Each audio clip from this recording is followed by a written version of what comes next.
By 19, I hit maximum security prison, level 4. And I walked in the cell first day, taught how to make a knife, taught how to stitch up a wound if I get stabbed, taught about pressure points in case I have to stab somebody in a riot.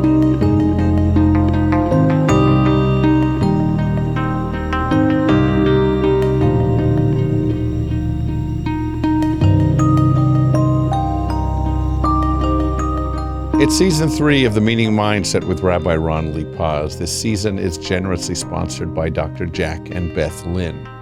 My guest on this episode, Carlos Vasquez, has a remarkable story of growth and resilience, of darkness and emerging light. He had a 20-year prison sentence. He spent 3 of those years in solitary confinement. And boy, did this man change his life. He has a remarkable story to tell. He's the host of a podcast called How to Battle and the author of numerous books. Let's welcome and join a conversation with Carlos Vasquez.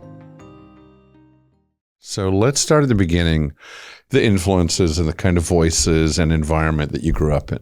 Yeah, well, thank you for inviting me to be on your show. As somebody who has a podcast, I understand how important it is to have a guest that can, bring something to the listeners and to the world ultimately. So thank you for the opportunity. I grew up, all the way up until the age of 12 in an amazing home. My father was a doctor, still is, mother a nurse. They both came out here from South America, Ecuador, small country. Seeking a better life, like a lot of immigrants did. They went to college, did all the right things, had me and my sister, who was 3 years older than me. We moved to a beautiful neighborhood, nice home. It was ideal. And I was so sheltered from the world. I played baseball, went to Catholic school, went to school, came home, played, and that was my life every single day. And me and my mother were really, really, really close, more than me and my father. And everything changed when I was about 13. My father left. He abandoned our family and left to go start a new family with somebody else. And my mother went into this really bad state of depression. And in all, she couldn't take care of me and my sister in the right way. And my sister at 16 ran away into the streets, got pregnant, started getting involved in drugs. Came home, with a baby for my mother now that I had to take care of, and that was what the mentality my mother had was that now I got to take care of this baby. So my sister was pregnant, and at 13 years old, I ran away from home. I left the environment. It just became really toxic, and just the energy that was in the household between me and my mother just wasn't the same. Yeah. Felt like she became like a stranger to me in my home, and so I ran away at 13, ended up in the streets, got addicted to drugs, became a gang member at 14. I was exposed to this whole new life. And for me, it was like an adventure in a way. And it was my curiosity that just kept me in it. And my also not having that positive male role model to kind of guide me back into the other direction. It was like all of the male role models that came into my life were other young men and older men that also didn't have fathers.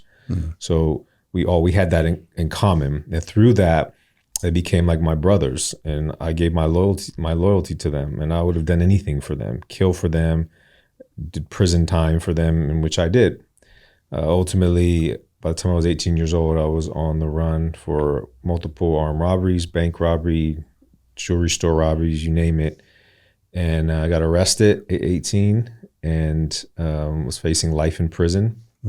Up to that point, I was in and out of the juvenile system, juvenile hall, placement homes. I would AWOL, go back to the neighborhood, and just kept involving myself deeper and deeper in the streets. And so at 18 years old, I got arrested and I go into court and I'm facing life in prison. It was kind of shocking to me until I discovered that there was this law in California, which is a gang enhancement law, which means that they give you a life sentence for being a gang member and doing a violent crime. Because my crime at the time was armed robbery, and it carried a total of, I think, about 8 years. But with the gang enhancement, I was looking at a life in prison. So, Yeah, so I'm 18 years old. For 9 months, I'm going back and forth to court. Every time I go to court, it's life in prison, life in prison. And so one day I walk into the courtroom, the district attorney came over to me, slid me an envelope. He's like, "You got 5 minutes to make a decision." I opened the envelope, and it was an offer for 20 years with 2 strikes. He just wanted to get me out of his way and off his desk, and move on to the next people that he wanted to, convict. And so I remember standing in court, looking at the clock, looking at my public defender that wasn't providing me any guidance really, and also just felt compelled to look behind me in the courtroom, which was in the gallery, and I looked behind me and realized that it was just me, and there wasn't nobody there. All the people that I would have gave my life for, my family, everything, it was just me. So at that point, the decision became real clear to me. I didn't really feel like I had much in the world, so I felt like my place would be in prison, because then I can continue to build this person that I had become, this persona, this name that I created in the streets. And so by 19, I hit maximum security prison, level 4. And I walk in the cell first day, taught how to make a knife, taught how to stitch up a wound if I get stabbed, taught about pressure points in case I have to stab somebody in a riot. That was my teaching, my education, going straight into prison. And for the next 10 years, I just became what my last guest on my podcast so eloquently described, was a torpedo. And a torpedo in prison is a young man who wants to just go on missions all the time to prove themselves. And a lot of that is driven through fear, because you're new and you have to earn your reputation, and you have to do things that keep other people who are very animalistic off of you. And so it's a survival mechanism. And so I just kept signing up to hurt people. And 10 years of that, getting deeper and deeper into the recesses of prison life, I ended up going to the SHU, which is the solitary housing unit, where I spent 3 years. Here in California? In California, yeah. And I got validated. Sorry. Yeah. I need to hear that number again. You spent how long in the SHU? 3 years. 3 years. Okay. Yeah, 3 years in the SHU. What does that really mean day to day? Yeah. So 3 years in solitary confinement was my biggest challenge ever. I mean, and 3 years may sound like a lot, but I know people that were in there for 20 or plus years. Wow. And I met some of the men, and so I know what it can do to you, right? If you don't have a incredibly strong just will and hope and drive to get through it, it's very difficult. But for me, it got to that point in the beginning stages. The walls started closing in on me. I was truly feeling just like everything that I had done up to that point, all the things I experienced, just caught up with me mentally, and I wanted to end my life. And had I had the means to do so, I would have done it. But in solitary, you don't have anything to do it with. It's designed so you can't commit suicide. So I was forced to confront everything, and either get on medication and be a zombie like so many men are in solitary, to the point where they have to wear diapers because they can't wake up to go use the bathroom. That's how much they're just drugged up. Or it was either that or confront it and work on it. And honestly, me alone couldn't have made that decision, but it was a chaplain that came into my life for a brief moment around Christmas time and gave me hope. And he gave me something that I hadn't experienced in over 10 years. And it was just a person that believed in me to be something different. And so he gave me the Bible. He told me not to give up and to start to seek for the answers. And I did. And that gave me a little bit of hope to get through those thoughts of suicide, and started to work on myself. And I remember sitting on my bunk reading my Bible one night, and I was still struggling a lot, but I just kept doing what he said, hoping to find some answers. And I was reading my Bible, and a correctional guard that used to walk by every night, third watch, he walked by and he saw me reading it, and he called me over to the door. It was late at night, and we started talking about the word, and he was a believer, and he offered to share books that he would read when he was back there on watch with me. And I never knew what books he would bring me, but the first book that he brought me was Man's Search for Meaning by Viktor Frankl. And that book changed my life. I realized that there was another human being that had experienced things far worse than me. but yet and still found meaning in the suffering and pushed through it and found joy. And that book shifted everything. And then he brought me more books like Nelson Mandela, and The Power of Now, and many, many books. And for 3 years, we exchanged 150 books, and those books transformed my life. And I got out of solitary after 3 years, and I had to go in front of a committee of 4 people that are doing everything in their power to keep you there. And most people never make it out of solitary once they've been in there and they're validated like I was. But the books and the things that I learned and what I internalized helped me get out and articulate this new self, this new version, and they let me go. And it was really a powerful moment for me, because before going into the committee, I was sitting in this little holding tank, and I just said a quick prayer that God, I'm not praying to be released from solitary. I'm just praying that they see me for who I truly am. And that would give me the answer if I had really changed, because I didn't know. I was just by myself. And they said, all right, we're going to give you another chance. And they let me back to general population. And after serving 3 years in solitary. So I went back there. And, I knew I had become this new person, but I'm going back to the world that I left that remembered me for the other person, right? The person that was causing a lot of hurt and destruction in prison. And so I made the commitment to go to the powers that be, the shot callers who were there, and tell them that I no longer wanted to be a part of that life, and I wanted to go home, and that my focus was to work on myself. And they were like, okay. And then 2 days later, I got stabbed twice. That was my exit out in a sense. And I stitched my wound up in my cell and healed. And so that's where I first started my first programs on a prison yard with lifers, teaching them the things that I taught myself in solitary, having insight groups and developing curriculum and coaching and mentoring before I even knew what that meant. And a lot of those lifers are out here in the world doing amazing work, and I'm incredibly proud of them. And they're one of the reasons why I started my podcast. And 3 of them are the first 3 guests of my podcast. And I saw them when they were in the state like I was at one point, where, they were going to spend the rest of their life in prison for something that they believed in that was really, really wrong. And to see them now, like with families and jobs and nonprofits, it's like, it showed me that I had something to give the world. So I got out 4.5 years ago, and I've been building and working ever since on living this mission to help people and to use my story and experiences to give people hope and inspiration, and to show like what the human ability of resiliency really is if you dig deep enough and find, like Viktor Frankl says, meaning. So that's how I live my life. And and so I'm working on my 4th book right now, and I have a podcast. I speak all over to all different places and people and events and share my story. I started a consulting business after I got out, and I've been building that. It's been successful, and doing work with the youth. So everything that I do is in part a piece of what I brought with me from prison, from out of prison. It was like that, those groups in the prison yard with those lifers, that impact is what I aspire to do out here in the world in just a different way. And that's the thread that I travel on through my journey in this chance of life that I have that so many people don't get. And so every day I try to just maintain the gratitude and that perspective. Amazing story. Because you and I know so many stories of people who didn't make that change and choice in their lives.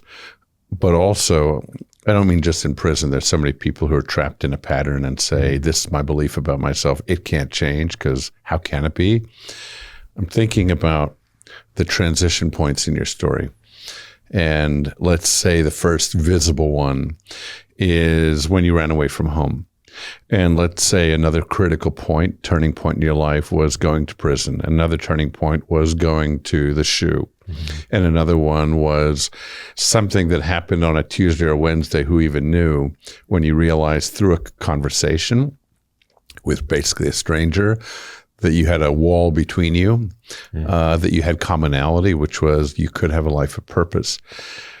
And then you said that you've used your experience in prison to help other people.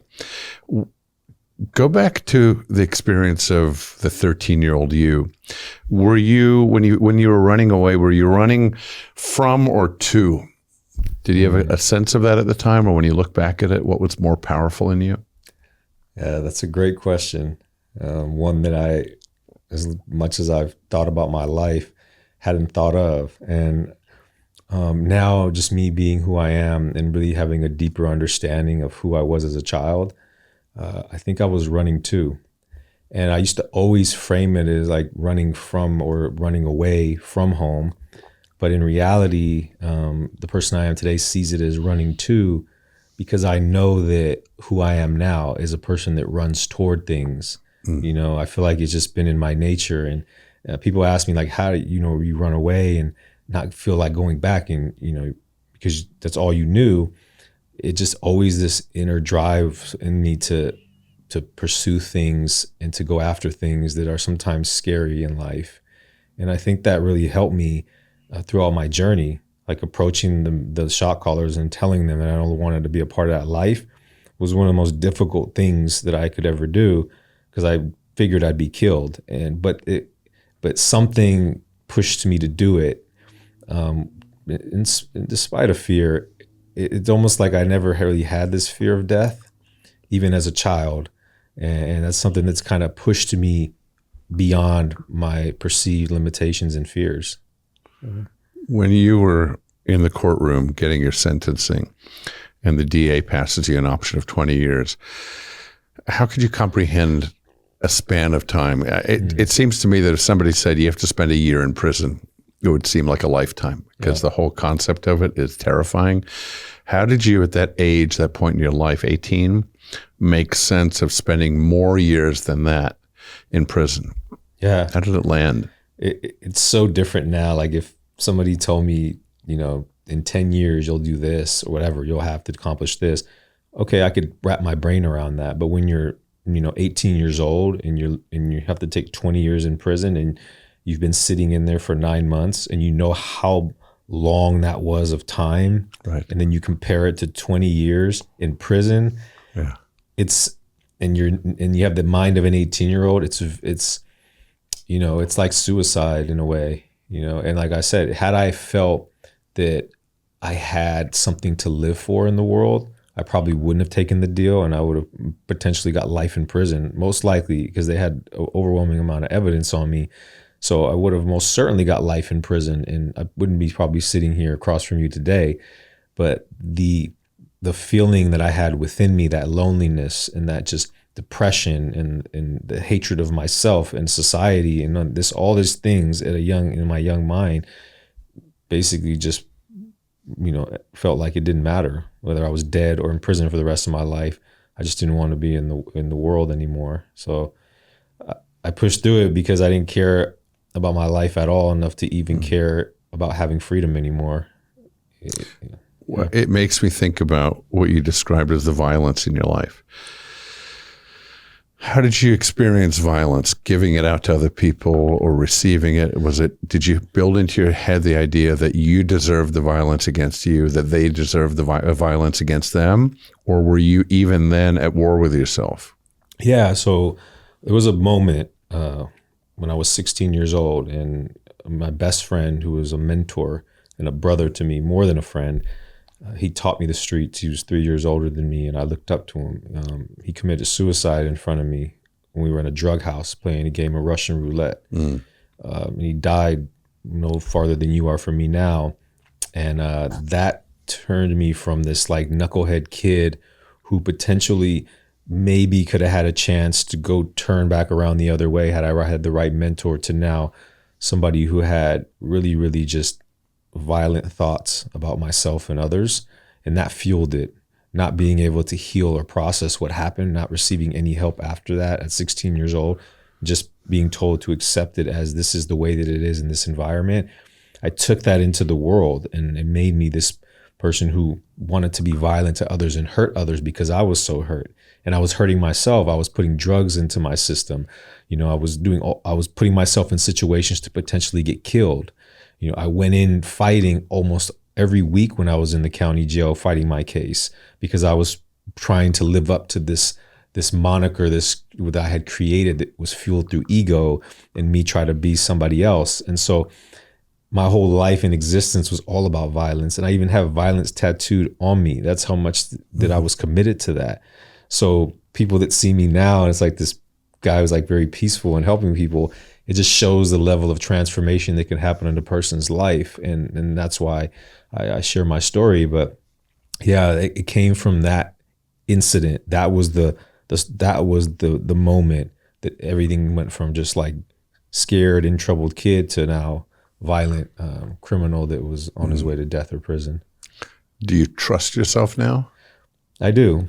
I trust myself. And just recently, it's funny, I got out 4.5 years ago. I thought I had it all figured out and that I was transformed and healed and all this. But I get out and I start seeing that, man, I still need a lot of work. And it's through, my incredible partner and all the amazing people in my life that were there to help me along the journey of getting out, starting over with nothing. It's because of them that I trust myself today and that I am who I am today.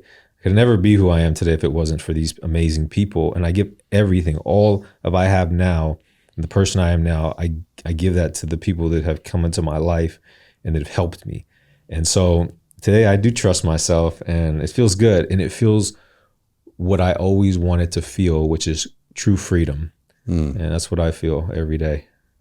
When I think about what you said about your two abandonments, one was your father actually leaving the premises, and the other was your mother, in other ways, leaving mothering.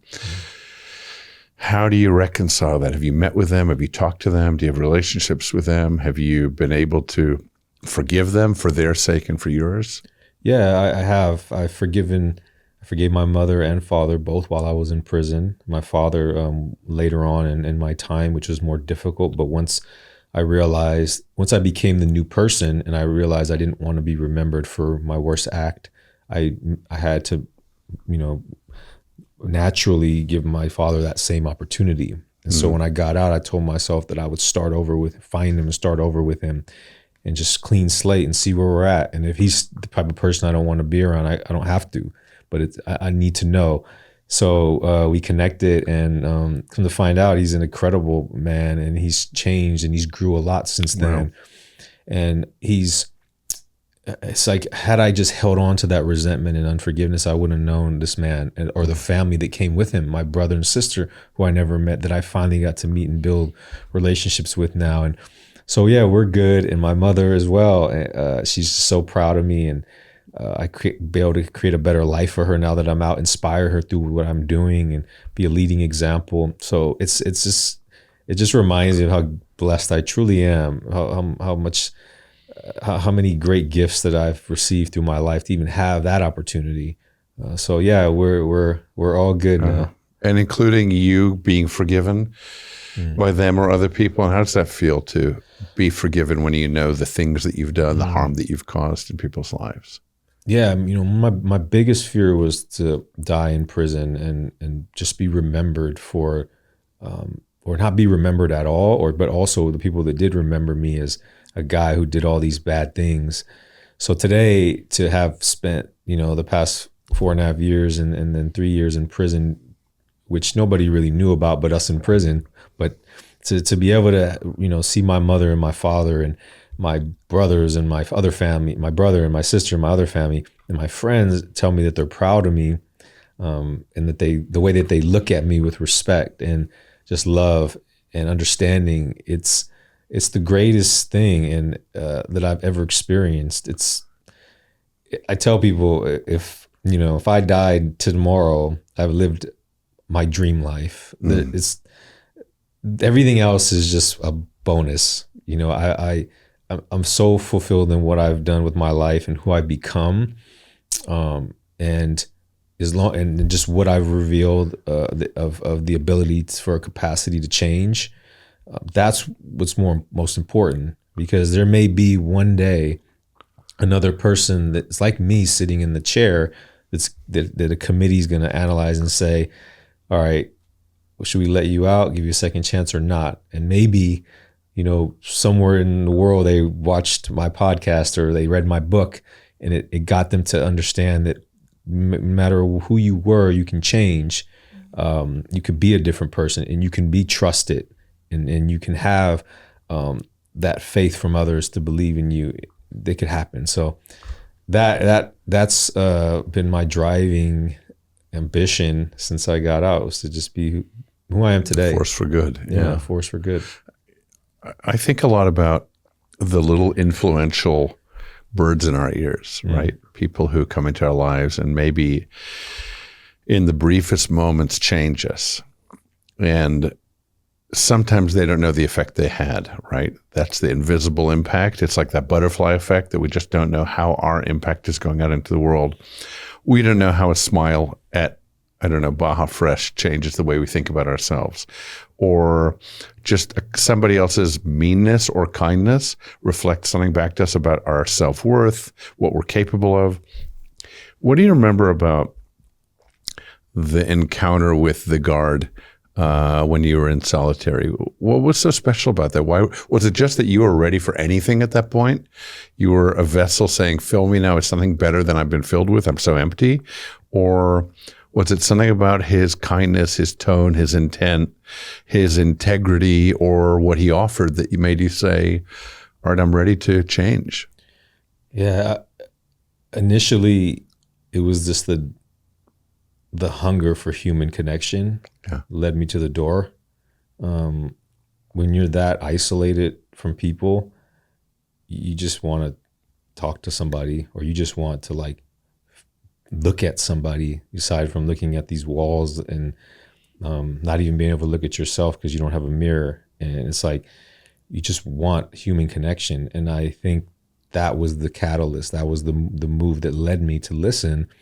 The curiosity, like I always say, that I have, and then him being able to have a conversation with me that felt like somewhat normal, not, calling me by my prison guard name, prison number, and speaking to me like every other inmate that he encounters. It was like this moment where a person was having a conversation with me that felt normal, and this person didn't look like anybody that I could ever trust. But yet still, through this conversation about the word and what I felt when he spoke, that the way that he said it opened up a door for me to break down this barrier way of thinking that I had, that all pro-correctional guards are bad, that anybody that looks like that is an enemy.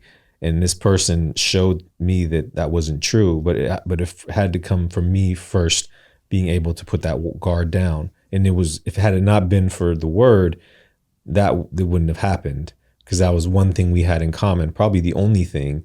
But later I realized that his thirst for knowledge and philosophy and psychology and just human development and mindset and all these things, we had that in common, because every book he gave me was teaching me and guiding me through my own transformation. And it's like he knew which books to give me. And maybe that was his way of paying forward what was given to him. And so I just do the same now with the work I do, is pay forward what was given to me. And I think that's a great model for any man or woman to live by when they've been gifted and blessed by somebody who believes in them when nobody should believe in you. So, yeah, I think a lot about the way we're perceived in your story. And we're all wondering all the time, are we seen? Are we worthy of being seen? Whether it's a teacher who notices us when we're a kid, or a parent who doesn't seem to see us. And maybe that's a part of it. I'm just thinking about that idea of the fact that every human being, like, we need water, we need food, and we need to know that people see us. And when we go invisible, then we're in trouble. That's the danger, ironically, of solitary confinement, of isolation, that we realize we're not reflected in anybody's eyes. Nobody has any regard for us. What do you think when you look at kids who are going the way that you are going, in terms of what could transform their life experience and shift them to a better path?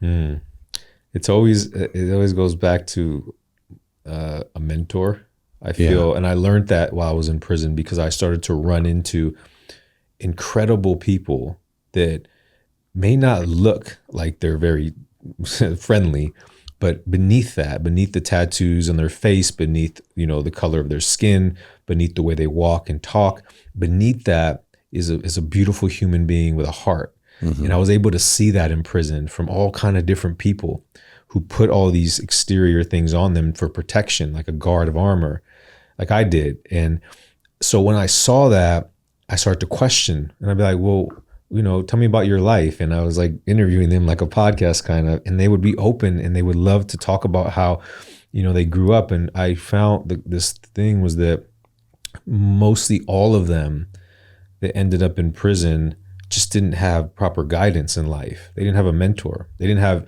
a father that was, teaching them right things. You didn't have a mother who was capable of really teaching them what to, to be there for them as a man, and teach them the things they needed to learn.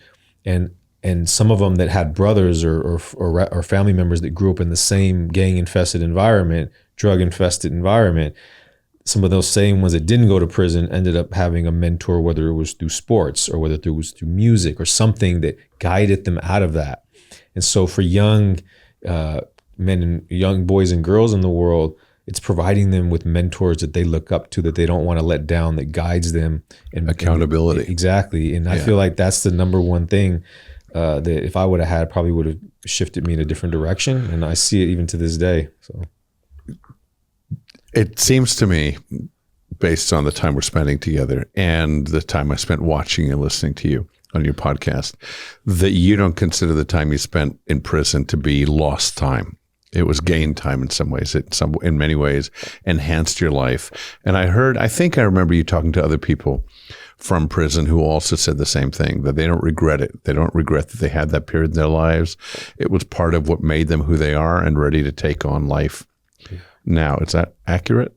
Absolutely. My 17 years in prison, and specifically 3 years in solitary, was the best thing that ever happened to me in my life. Honestly, I couldn't be the man I am today to my partner, or couldn't be the friend I am to my friends, or the son, if it wasn't for that experience. It's the hero's journey. You have to go through the abyss before you can emerge into, what I feel like in life now is experiencing heaven on earth. And I couldn't be here had I not went through that. And so how blessed and how awesome is that I had that experience. And so everything, this water just tastes so much better to me, right? Because I didn't have cold water for decades, and so now just the little things I just appreciate so much more, and it makes everything else in life more fulfilling. Every experience is enhanced. So it's a gift. And I feel like if you make it through that, you'll experience that. The hard part is making it through that. The hard part is transforming yourself within that frame of difficulty, within that challenge. And so us as men and some as well as women that have gone through these experiences could be leading examples or help others to get through those difficult times and then find what we found, and which is a whole different perspective on life. So yeah, I feel like it's everything for me. It was my Shaolin temple. It was the place I needed to be to transcend into who I am today and to be the best version of myself. Yeah. You think you were talking about the hero's journey. I was thinking about the part that people often forget, the end of it, which is that you come back and tell your story and teach people through your experience, which you're taking really seriously. What do you say to the 13-year-old kid who is so invested in the romantic idea of an identity of violence, drugs, gang, belonging, all the things that you sought that kid seeks? You have one conversation with him. What do you share with him? Yeah.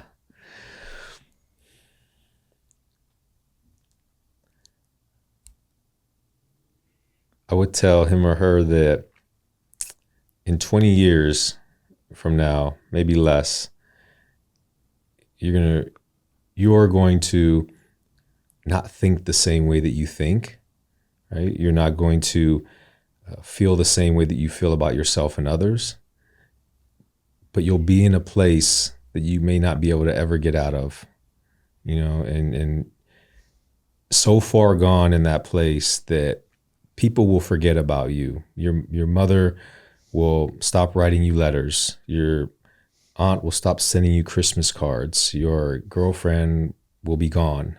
Your friends that you are willing to die for won't even check on your mother to see if she's alive. That everything that you're representing and standing for right now won't exist anymore, and it'll just be you, and you'll be alone.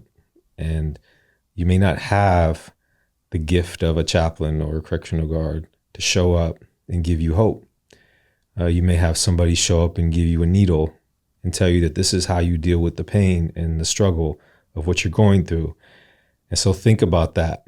Is that really what you want? Because you can have that, or you can change and get help and seek that mentor to help you get out of that state of mind and have an incredible life and enjoy freedom and live something beyond what your mind can comprehend at this time, because you just don't know how much you can accomplish. So I would tell them something in lines of that. Yeah. I'm just thinking about, we now live in an age of influencers, right? Yeah. My son and I went to a Clippers game, and you see somebody dancing the whole time. I thought, okay, this isn't about the Clippers, it's about her. Fine. That's a certain kind of influencer. We're influencers. We're all influencers. Yeah. And you've chosen to be the kind of influencer who's going to hopefully change heart, mind, don't know which one first, and hopefully life trajectory on the basis of your influence. Look at my story, look at me. What you see is part past, part present, and a hope for the future. What do you think societally we're doing right and wrong in terms of that kind of work, good influence? Yeah. Because we've got so much influence. Like we're all doing this. You know, we have, at some point our fingers are going to change because of all the motions we now do on phones. And there's a lot of influence. What do you think we should be doing, could be doing better? I think, yeah, you're absolutely right. And we all are guilty of that. The scrolling, right. But I have this thing that I've kind of lived by, and it's hard, but I stick with it. And it's, I make my own rules. And so I think as whether it's a parent or an adult who, you know, like, there's kids and they're looking for our guidance, is to tell them that to really practice being like just alone and still within yourself, putting the phone away, even if it's not all day, just every day dedicate some time to put away a device and just be still and alone. Be in your own solitary confinement for a minute in your room, whatever. Yeah. Scary. Scary, right? But it's so powerful because you start to, after a while, like, and they've done experiments on this. Like, so first in the beginning, you're just going to be thinking about things that recently happened and things that are on top of mind. But eventually, right, you're going to start to go inward, and you're going to start to go inside and start to really like think about your life and where you want to go and who do you want to become? What is pulling you? What is calling you? Start to explore what that is, and set your rules and your beliefs, because every day if you open your phone, the algorithm is feeding you what it thinks you want so they can keep you there. But maybe that's not what you want. Maybe it's what they want to sell you, or maybe it's the news that's talking about something that's completely irrelevant from your life. Which is also selling you something. Yeah. But what do you want? Like, right. What do you ultimately want to accomplish? And let that be your focus every day. Let people come and influence you in that space. You know what I mean? So I think that if you practice that at a young age and you maintain that, then all the noise, it won't be so overwhelming and it won't be so distracting, but you'll embody your purpose, right? When what directs you. And so that's what I do. And I that's all I focus on. That's all I give my attention to. That's all I surround myself with, is that in which aligns with my meaning and my destiny. And that came from me being in a place of solitude, and still practicing that, so that I didn't make sure I never lose that. And I think it takes discipline, but if we instill that in early, it could really help a person. So, yeah, it is scary. I think about when I drive, how readily I turn on the radio, right? Instead of just going, and this morning I was driving to Beverly Hills, and I was so tempted to put on the book that I need to be reading right now, or to listen to another of your podcasts, or whatever I needed to do. And I thought, just turn it off. I'm going to hear thoughts. I'm going to hear ideas. I'm going to hear the workings of my mind today, which has been helpful for me. But it's a discipline, right? It's much easier to farm that out to somebody else who's going to think for you. There was an interesting study that you might know about that was talking about when we watch TV or listen to entertainment. And I don't mean things that are thought-provoking, but things that are just fun.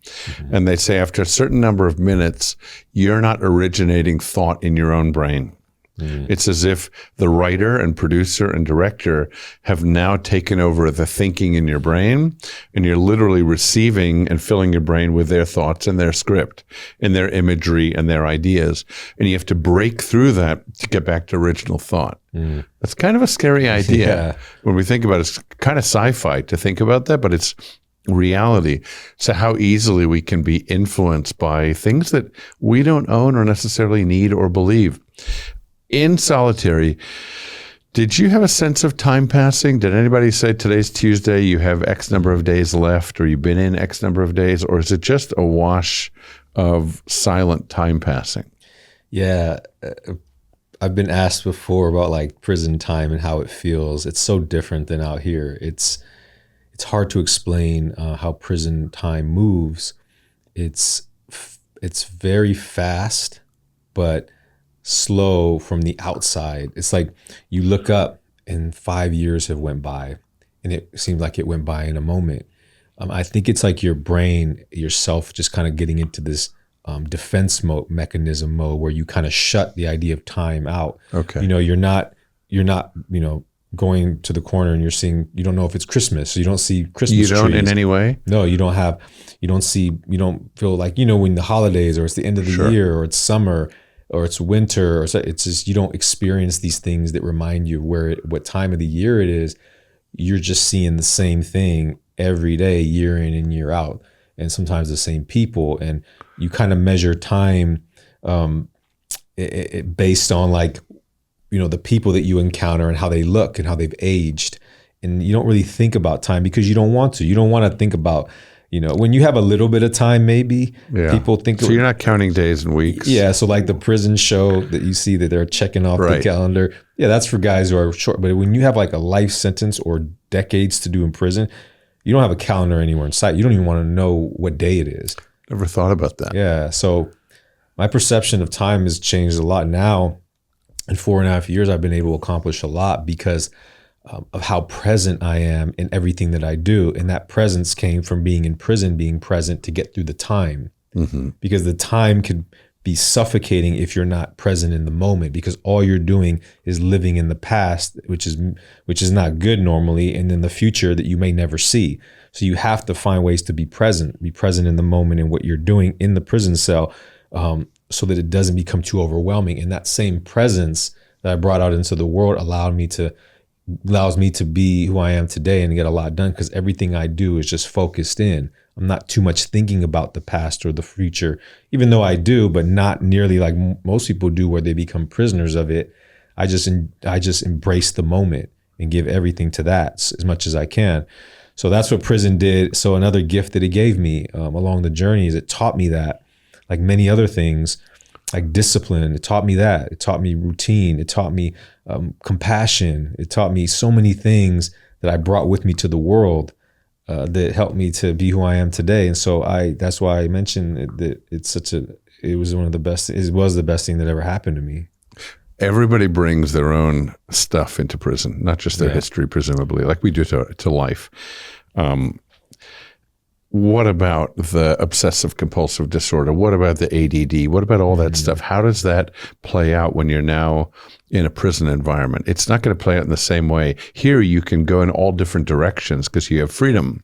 What about when you don't? How do you handle those kinds of issues? Yeah, you have to learn how to coexist with people who have a lot of mental health issues, a lot. And that's one of them. I remember being in prison cells with guys who had OCD. So any little thing bothered them. If there was water, a little splash of water in the sink, and you didn't wipe it, it bothered them. If there was like anything out of order, so you have to learn how to coexist, because if not, then you don't have to. You can just kill each other or fight every single day in the cell. But who wants that? And sometimes when you're on lockdown for like 6 months at a time, you can't move or ask for it to be transferred anywhere. So you have to confront that. So what you do is, for survival, to coexist with this other human, you have to learn how to be flexible with the person you're with. So, because I may come in with my own issues as well, right? And maybe what I feel is normal, they perceive as an issue, or they perceive as a mental illness, right? It's Difference. All subjective. And so so you learn how to adapt. And I feel that was one of the biggest lessons I learned in prison, was the human's capability to adapt to situations. Because out here, like you said, you don't have to. You could just make adjustments and go, right? So you're not confronted with the challenge of adapting to something that you perceive can't be done. But in prison, you have to. And so through that, I was able to become really good at adapting, which is why, like, now most people will say, I can't believe you were in prison for 17 years. I've learned to adapt to my surroundings, whether it's if I'm going into a prison, I'm going into a community that's broken down and impoverished, or if I'm going to an event, at a beautiful place around multimillionaires, I could adapt in whatever situation I'm in. And that is something that I learned when I was in prison, because I was in prison with guys who were devil worshipers. I was in there who were psychopaths, sociopaths, you name it. I was in there. They were in there for murders, multiple murders, killed men in prison, crazy stuff. And so how do you survival? You figure it out, right? You adapt and you learn. And sometimes you go through I've had many cell fights and experiences where I had to go through tough times, and because I was approaching it with a violent way of looking at it. But once I realized that wasn't no solution, I had to figure it out. And that's not just me, it's most of the men that end up doing a lot of time in prison have to become like that. So it seems like there's a certain part of you going in, from what you're saying, that has your fists up and says, this is how I was out there, it's how I'm going to survive here. And at a certain point, maybe you feel safe enough to see people for whom they are and think, I think they are trustworthy with my life while I'm sharing the space, and your fists can come down. Are you always vigilant over 17 years? Or are you at some point going, we're living among each other, we're all going to make this work, and I'm relatively safe? Yeah, the only time I wasn't vigilant was when I was in solitary confinement and when I was in and out of the hole, when I was getting in trouble. But aside from that, you never know. A person could wake up in the morning and something happen and they just want to hurt the nearest person to them. And so you're always vigilant. I wake up in the morning before they unlock the doors for the guards unlock the door to serve us food through the tray slot. I'd be up already in the morning with my boots on. And so that was where I built the discipline of getting up early and being prepared and being on guard, because you always have to be that way. Every time you step foot outside, even if you're going to the law library, always watching your back. And if you have to carry a knife, depending on the yard and the situation, always. And it was like a war zone all the time. And it can, in a moment, everything can change, meaning there could be a war, a riot, people get killed, somebody kill you, anything. And so always like that, except for when I was in solitary. And that's why solitary was such a powerful experience for me, because it was the first time that I actually had to just be still with myself without being concerned of what's going on around me, thinking about the next thing that I may have to confront. It's just like this level of, it's almost like a level of peace, but also through that peace emerges all of the pain that was held within and compartmentalized, that came like a flood, which was so overwhelming that I just wanted to end my life, but couldn't. Yeah. So. What insights are in this book that are different from the other books that you wrote? Yeah, the Price method. For this book was Warrior in the Garden, 7 Rules for Men. I talk about becoming a man in prison, the lessons I learned and what that meant and how it helped me survive prison. And then I took those and transitioned them out into the world and applied them in my life. So that one's basis on that. The one before that is also the Price, but I get deeper into trauma and how through I was able to find meaning through my traumatic experiences, what helped me to overcome them. This book came later when I was out already, and I started to realize that my transformation in prison wasn't just like a one and done, that I had another transformation that occurred when I got out. Because I got out of prison with $200 in my pocket and a mindset that I just wanted to go get a job in a warehouse, and that's it. I never thought that I had the ability, the capacity, or even the privilege to do what I do now. I had so many limiting beliefs, so much imposter syndrome, just so much like limited, like there was a ceiling. And through my time out and many different things, I was able to realize like I completely transformed my life again, and meaning that I went beyond what I was capable of. And so this book talks about how I did that in prison and how I did it when I got out. That's the method, the 5 different things that I utilized in both situations to help me to take my life to, 1.0 to 2.0, and now striving for 3.0. It's because of this process that I used to help me along that path. So I talk about that and my story in the beginning, and then I've listed all 150 books that I read when I was in solitary. Oh, you have? Yeah, in that book. And amazing. That was the most challenging part of this book, was sitting down, trying to remember what those books were, including the authors and everything. It was just so, but I put them in there. So those 150 books, I challenge anybody. If you read those 150 books, I almost guarantee you're going to have a be changed. Because these are some like game changers. Yeah. You're very intentional. I'm sure everybody in your life knows that about you. Yeah. You wake up, it seems, with a thought, an intent, a sense of life purpose. How are you going to achieve it? I don't know if you're a list maker or you flow more. What do you see as the future, other than continuing to do what you're doing? Maybe 3.0 of your version of life is a broader audience, continuing to do more good work. Anything that you feel like you're not quite doing yet that needs to happen in the future for you, or you hope will happen? Yeah,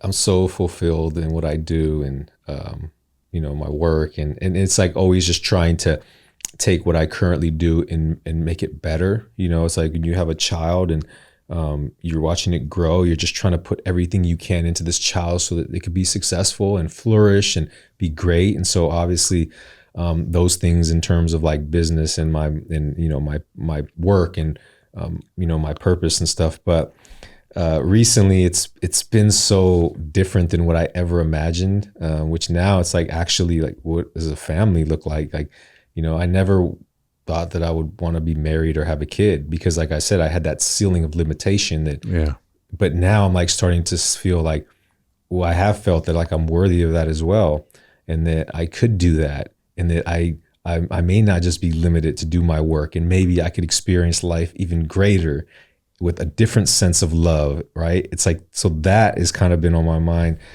in which, I'm in an amazing relationship with somebody who has helped elevate me and helped me to have more confidence in myself. And so, just thinking about that, what it would be like to, be married and be a father potentially. And also, I read somewhere one time that a great leader is somebody who can help others discover their purpose. Right. And so that's something that I want to do on a bigger scale and help, other people get to where I'm at in terms of finding purpose in life, and not just me fulfilling mine. So those things have been top of mind lately. Yeah, it's great you're doing it. Yeah. And you're how many episodes into the podcast right now? So we have like about 57 total recorded, a few more coming out within the next few weeks. And it's been a journey. I started my first podcast like filming outside with like a phone, basically just trying it, and then just kept growing. And like anything, you just start it sucks, but you keep going. Just keep doing it. Just stay consistent, and eventually you'll grow and develop. And that's, I feel like, where we're at, and we're always trying to get better.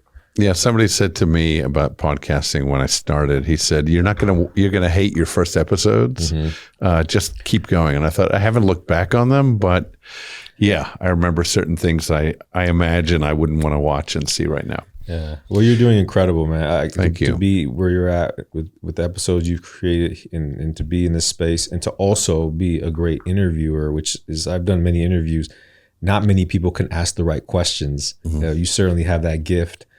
So same, just keep going, man. Keep going. One thing that you remind me of in that is my son's my producers, and he taught me that in a big way in my life about something I've always believed in, which is curiosity. But this is really about curious conversation. Yeah. And as you know, like your podcast, you're very good at that too. It's not about a scripted conversation. And the invisible part is it's not about what question am I going to ask next. It's about trusting, which is what he said to me. Just listen. Listen, and the conversation will flow out of listening. And he was right. Yeah. It did, and it does. Thank you so much. Yeah, thank you. I'm going to hold the book up so people see it. And we'll feature it at the beginning and the end of the podcast, as well as your work, so people can find you and be inspired by you as I am. Thank you very, very much. Thank you. Appreciate it.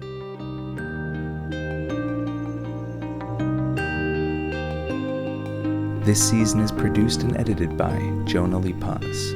Content editing by Bronwyn Li-Paz. Digital marketing by Notebook Media.